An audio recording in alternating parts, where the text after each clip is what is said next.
Charlie, everyone around this football program in a pretty good mood after the LSU win. Just what were your main takeaways from Saturday in Death Valley?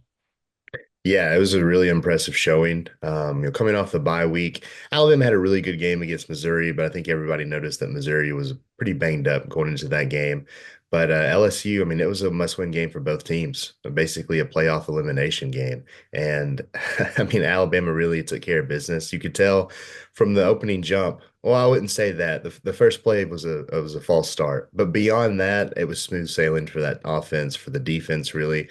They had big plays. They gave up some chunk yards, but then they kind of really locked in near the goal line and had some big stops, held them to field goals early. Really, the only touchdown of the game came with the twos were in. So the defense got more turnovers. They were able to apply pressure on Garrett Nussmeier. Offensively, Jalen had just a tremendous game with his legs, 185 yards on the ground, four more touchdowns against LSU. That's 2 years in a row. And then they really played complementary football. When they got the turnovers, they were able to score points off of them, 21 off of the three turnovers. So it was really just an all-around performance by Alabama and an impressive one, to say the least. I mean, you had to get the win to stay in playoff contention, but to do so by making a statement, I think impressed a lot of people. And now, I mean, heck, the narrative a month ago has completely changed, flipped to where Alabama's right there in the playoff hunt, and maybe even could get to Atlanta and to play in the SEC championship game. Looking back at the last two wins, what do you feel like are some areas Alabama really cleaned up from what was a really tough three-game stretch from Vanderbilt, South Carolina, and Tennessee? Kind of where is this team now compared to where they were about a few weeks ago? I think the defense has steadily improved since that Vanderbilt game. I think they've been a lot better on third down. That was obviously the bugaboo in Nashville. But I think offensively, the last 2 weeks they've been able to run the ball effectively, and I think that's made a huge difference.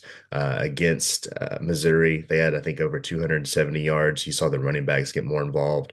Obviously at LSU, what Jalen was able to do with his legs, but collectively they rushed for over 300 yards and six touchdowns. So I think that's been something that fans have wanted to see is just more balance offensively and the ability to run the ball. Because when you're able to sustain those drives on the ground, and then obviously what Jalen can do with his arm and with the receivers that they have, to be able to have that balanced approach, I think has been something that's been lacking or maybe not as consistent. And so to see that, I think has been a positive development. I think again, defensively, they've just been on this positive trajectory really since the beginning of October after a bad performance. And I think they've been really, really good. Again, third down, turnovers. I think in the last four games, they have 13. So they've been opportunistic on that side of the ball. It's really, I think both sides of the football are trending up. But I think really with these last two games, the biggest takeaway is Alabama's been able to run the ball kind of like they want to. And I think that can only mean good things for this offense. Yeah, and how special is this offense when Jalen Milrow is able to run like he did against LSU? I mean, his first step was so good. He's able to get four touchdowns, and he just made it look easy a lot on Saturday. He really did. And I don't know if it's just an LSU thing because he's had two huge games against them now in back-to-back years. But I do think that Nick Sheridan in this offense really schemed some things up for him. I thought the running backs did a great job just in terms of almost being lead blockers on some of those plays. But it does so much for the offense because they weren't there necessarily in the LSU game. But there were a couple of those deep shots that like Alabama was about to hit those. And I mean, I mean, you were there. It was raining in Baton Rouge. And I think had it not been, pouring at some point in the game, that maybe Ryan Williams hauls in that deep shot because that's another strength of Jalen Milrow. I think that opens some things up in the passing game just because you have to, put more players in the box. You have to give more attention to Jalen Stetton to run the football. So I think it's just another dimension to this offense. And I think you can look at it as sure, maybe that takes away some things from the receivers and the passing game. I think it opens some things up because it keeps the defense honest. So I think if it wasn't raining, if the weather wasn't a factor in LSU, maybe some of those deep shots are hitting. I think Jalen was just 0 for 2 for shots down the field, so not just a huge sample size there, but I think it does wonders for this offense and makes him arguably the most dangerous player in college football when he's playing like he did on Saturday. Defensively, a good performance for Alabama, but it was a costly game for the Tide defense, losing Q Robinson for the rest of the year with injury. Kind of where does Alabama go with that spot? Also considering Keanu Coote will be unavailable for this game against Mercer. Yeah, I mean, to put it bluntly, Roger, it sucks to see that happen to Q because he's a guy that's put in a lot of work. He's been in this program for 5 years. He waited his turn behind some stellar athletes and Will Anderson, Dallas Turner, Chris Brassel, and he's been playing really well. He's tied for the team lead in sacks with 4. He's been able to get a lot of pressure. He's probably been Alabama's most consistent pass rusher, honestly, up to this point in the season. And to see him go down like that in a game when he was playing well, again, it's tough to see because just what he's done to get to this point and what he's kind of poured into this program. I think he'll continue to be kind of a leader and coach for those younger guys, but it's going to be some young guys that step up because you mentioned they're shorthanded already. Quay Russal's played a ton at that Wolf linebacker position. I think he's going to be the number one guy moving forward, but they're going to need some things out of a guy like Yanze Pierre, who was in the same boat as Quay last year, didn't play. But he's seen his snaps kind of increase over the course of the season, has shown some bright spots here and there. But I also think they could get a little creative. You could see Jahad Campbell maybe play more off the edge. That's something he did in high school. It's something he's done throughout his career. And the fact that you have Deontay Lawson and Justin Jefferson to maybe play those off-ball linebacker positions to give Jahad the ability to rush the passer, I think is beneficial because Jahad did a great job of that in the LSU game. I think he had a sack and a half.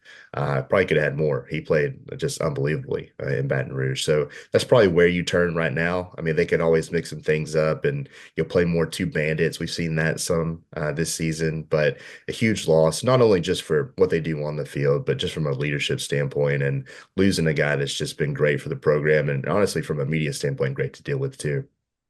Speaking of the media, this is a week everybody would be kind of on edge for those Coach Saban press conferences before a non-conference game in November. Just curious, getting to cover Kalen DeBoer in his first year, just how have you seen his approach to the media, especially, and kind of what you guys are able to cover compared to the Saban era? Yeah, I mean, I think on Monday he was even asked about the backup quarterbacks and didn't have a fiery rant. So that's a huge difference right there. But no, I've enjoyed covering Kalen. He's been a lot of fun to deal with. He's very personable. And I think that's not a knock on Nick Saban by any stretch of the imagination, but it's just they're different personalities. And so he's been great from that standpoint. He's been really good to me, good to a lot of guys in that room. And I think you can tell just the way he is in front of us, it isn't a show because the guys speak up for that. Everybody in the building speaks up for that. So he's just it's been good. It's been positive. It's been a lot more laid back. But yeah, this week I don't expect any kind of rants or any kind of viral moments from Kalen DeBoer when he's talking to the media.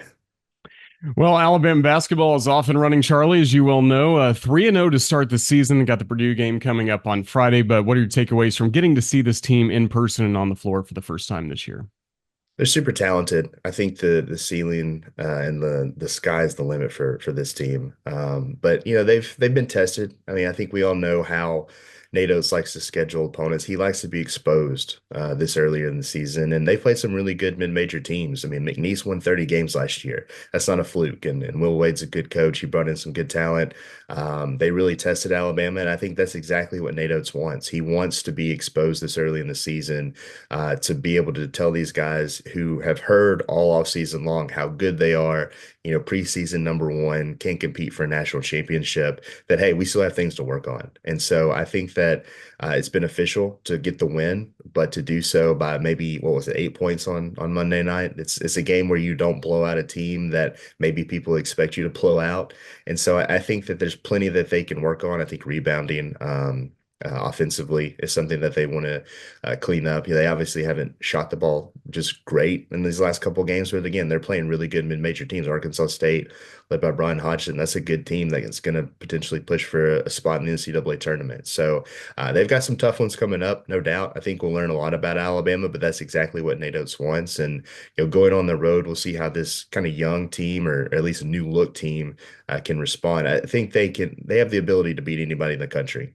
But Nate Oates made the good point on Monday is you can't just show up. You have to put in the work and you have to do the things that are necessary to win. I think he was disappointed. I think they got beating the blue collar points against McNeese State. That's not something you typically hear from a NATO's team. So plenty to clean up, but I think plenty to be encouraged about as well. Mark Sears is still Mark Sears. You see Grant Nelson and Latrell Wrightsell knocking off some of the rust that they had from missing some parts of the preseason, and some of these new guys are meshing in well. So they've been a lot of fun to watch, and I think that's going to continue to be the case here moving forward.